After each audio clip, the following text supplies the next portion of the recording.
ദൈവതിരുനാമത്തിന് മഹത്വമുണ്ടായിരിക്കട്ടെ.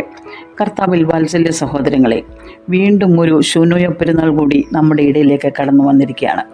ഭാഗ്യവതിയായ പരിശുദ്ധ കന്യമറിയാമിൻ്റെ വാങ്ങിപ്പ് പെരുന്നാൾ. ആരാണ് പരിശുദ്ധ കന്യമറിയാമെന്ന് നമുക്കെല്ലാവർക്കും അറിയാം. വചനമാകുന്ന ദൈവത്തെ തൻ്റെ ഹൃദയത്തിൽ ഏറ്റെടുത്ത് ഉദരത്തിൽ വഹിച്ച് ബേത്ലഹേമിൽ പ്രസവിച്ച് നസ്രത്തിൽ വളർത്തി ക്രൂശിനോളം തൻ്റെ മകനെ അനുധാവനം ചെയ്ത് കഷ്ടതയാകുന്ന കുന്തത്താൽ കുത്തേറ്റപ്പെട്ടവളാണ് പരിശുദ്ധ മറിയം.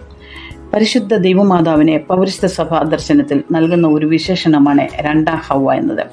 പറുദീസയിൽ നിന്ന് പുറത്തേക്കുള്ള വഴിക്ക് നിദാനമായത് ഒന്നാം മാതാവായ ഹവ്വയുടെ അനുസരണക്കേടിൽ നിന്നാണെങ്കിൽ തിരികെ സ്വർഗത്തിലേക്കുള്ള പ്രവേശനത്തിന് വാതിലായത് രണ്ടാം ഹവ്വയായ പരിശുദ്ധ കന്യമറിയാമാണ്. പരിശുദ്ധ അമ്മയെക്കുറിച്ച് നാം ചിന്തിക്കുമ്പോൾ ആദ്യം നമ്മുടെ മനസ്സിൽ വരുന്നത് അമ്മയുടെ ശക്തിയേറിയ മധ്യസ്ഥതയിൽ നമുക്ക് ലഭിച്ചുകൊണ്ടിരിക്കുന്ന അനുഗ്രഹങ്ങളാണ്. ആശ്വാസം നേടുന്ന മനസ്സുകൾക്ക് ആവശ്യങ്ങളും ആവലാതികളുമൊക്കെ ഇറക്കി വയ്ക്കുവാനുള്ള ഒരിടമാണ് അമ്മയുടെ സന്നിധി. പ്രിയ സഹോദരങ്ങളെ, നസ്രത്തിലെ ഒരു സാധാരണ കുടുംബത്തിൽ ഹന്ന യോയാക്കീൻ ദമ്പതികൾക്ക് വളരെയധികം കാത്തിരിപ്പിന് ശേഷം പ്രാർത്ഥനയുടെ ഫലമായി ലഭിച്ച മറിയം എന്ന ഒരു പെൺകുട്ടി. വിവാഹ കമ്പോളത്തിൽ ഒരു സ്ത്രീക്ക് മുൻഗണന നൽകുന്ന ഒന്നും തന്നെ മറിയാമിന് മുതൽക്കൂട്ടായി ഉണ്ടായിരുന്നില്ല. ദേവാലയത്തോട് വളരെ അടുത്ത് ജീവിച്ച ഒരു പെൺകുട്ടി എന്നല്ലാതെ പണമോ പഠിപ്പോ പാരമ്പര്യമോ ഒന്നും തന്നെ അവൾക്കില്ലായിരുന്നു. ഒരു സാധാരണ സ്ത്രീയിൽ നിന്ന് ദൈവമാതാവ് എന്ന ഉന്നത പദവിയിലേക്ക് ഉയർത്തപ്പെടണമെങ്കിൽ ജീവിതത്തിലുണ്ടായ കഷ്ടതകളെയും മുറിവുകളെയും കണ്ണുനീരിനെയും എല്ലാം ഹൃദയപൂർവ്വം ഏറ്റെടുക്കുവാൻ തന്നെ ദൈവസന്നിധി സമർപ്പിച്ചു എന്നുള്ളത് കൊണ്ട് മാത്രമാണ്. വിശ്വാസത്തിൻ്റെ, വിനയത്തിൻ്റെ, സ്നേഹത്തിൻ്റെ, കരുണയുടെ, മനോബലത്തിൻ്റെ യഥാർത്ഥ സ്ത്രൈണ നേതൃത്വത്തിൻ്റെ വിസ്മയമായ പരിശുദ്ധ കന്യമറിയാം ഏത് കാലഘട്ടത്തിലും സ്ത്രീകൾക്ക് പ്രചോദനമാണ്. പരിശുദ്ധ അമ്മയുടെ ഈ വാങ്ങിപ്പ് പെരുന്നാളിൽ പരിശുദ്ധ അമ്മയുടെ ജീവിതം നമുക്ക് കാട്ടിത്തരുന്ന ചില ചിന്തകൾ ഈ ചുരുങ്ങിയ സമയത്തെ നിങ്ങളുമൊത്ത് പങ്കുവയ്ക്കുവാൻ ഞാൻ ആഗ്രഹിക്കുകയാണ്. പരിശുദ്ധ അമ്മയുടെ ജീവിതം ക്രിസ്ത്യാനിക്ക് ഒരു പാഠപുസ്തകമാണ്. അതിലെ ഓരോ പാഠവും നാം നോക്കിയാൽ ആ നന്മ മരത്തിൻ്റെ സൽഫലങ്ങൾ ഉൾക്കൊള്ളുന്നതാണ്. അതിൽ ഒന്നാമത്തെ പാഠം ഞാൻ പറയുവാൻ ആഗ്രഹിക്കുന്നത് അമ്മ നമ്മുടെ മുമ്പിൽ ജീവിച്ച് കാണിച്ച ഒരു ഉത്തമ മാതൃക.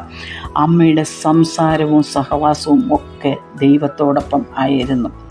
ചെറുപ്പം മുതൽ ദേവാലയത്തിലെ ആത്മീയാന്തരീക്ഷത്തിലായിരുന്നു അവളുടെ ജീവിതം. അവിടെ നിന്നും ലഭിച്ച ആത്മീയ ശോഭയിൽ ദൈവശബ്ദം മാത്രമായിരുന്നു അവളുടെ കാതുകളിൽ മുഴങ്ങിക്കൊണ്ടിരുന്നത്. ദൈവത്തോടൊപ്പം നടക്കുന്നതിൻ്റെ മാധുര്യം അവൾ അനുഭവിച്ചാണ് വളർന്നു വന്നത്. പ്രിയ സഹോദരങ്ങളെ, സംഘർഷങ്ങൾ നിറഞ്ഞ ഈ കാലഘട്ടത്തിൽ അമ്മയുടെ ഈ ജീവിതശൈലി നാം ഓരോരുത്തരും വളരേണ്ടത് അത്യന്താപേക്ഷിതമാണ്. അതല്ലേ പ്രിയമുള്ളവരെ ക്രിസ്തീയത എന്ന് പറയുന്നത്. ഇനി രണ്ടാമത് അമ്മ നമ്മെ പഠിപ്പിക്കുന്ന പാഠം നമ്മുടെ പരിമിതികളിലും നമ്മുടെ മെച്ചപ്പാടിലും മറ്റുള്ളവരെക്കുറിച്ച് കരുതലുണ്ടാവുക എന്നതാണ്. ഇത് നമുക്ക് എവിടെ കാണാൻ കഴിയും? വിശുദ്ധ ലൂക്കോസിൻ്റെ സുവിശേഷം 1-ാം അധ്യായം 39-ാം വാക്യത്തിൽ മാലാഖ പ്രമുഖൻ ഗബ്രിയേൽ മറിയമ്മിന് ദൂത് കൊടുക്കുന്നു. നിന്റെ ചാർച്ചക്കാരി എലിസബത്ത് വാർദ്ധക്യത്തിലൊരു മകനെ ഗർഭം ധരിച്ചിരിക്കുന്നു. മച്ചി എന്ന് പറഞ്ഞവൾക്ക് 6-ാം മാസം.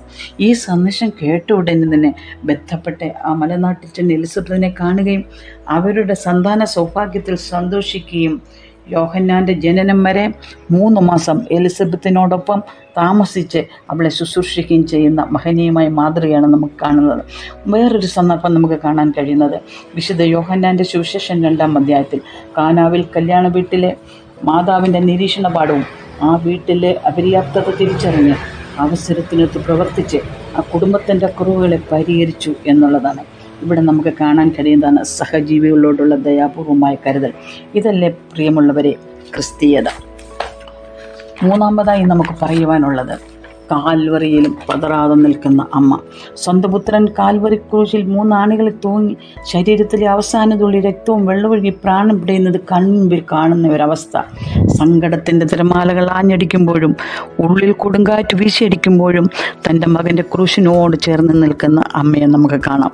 സഹോദരങ്ങളെ, ഉള്ളിൽ ദൈവാനുഭവത്തിൻ്റെ ഓർമ്മയുള്ളവർക്ക് മാത്രമേ ആ സ്ഥിതിയിൽ ചങ്കറപ്പോടെ അങ്ങനെ നിൽക്കാൻ പറ്റുള്ളൂ.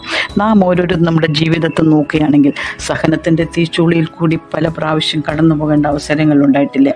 ഈ പരിശുദ്ധ അമ്മയുടെ ദൈവാശ്രയത്വമെന്ന ജീവിതശൈലി ഈ കാലഘട്ടത്തിൽ അന്ത്യത്യമശം നമ്മൾ ഉൾക്കൊള്ളുവാൻ തയ്യാറായാൽ നമുക്ക് ഏത് പ്രതിസന്ധികളെയും അതിജീവിക്കുവാൻ കഴിയുമെന്നാണ് അമ്മ നമ്മെ പഠിപ്പിക്കുന്നത്. ഈ വാങ്ങിപ്പ് പെരുന്നാളിൻ്റെ അവസരത്തിൽ അമ്മ നമ്മെ പഠിപ്പിച്ചു തന്ന ഈ ഓരോ പാഠങ്ങൾ അല്പമായെങ്കിലും നമ്മുടെ ജീവിതത്തിൽ പേറുന്നില്ല എങ്കിൽ ഈ നോമ്പാചരണം കൊണ്ട് നമുക്ക് യാതൊരു പ്രയോജനവുമില്ല.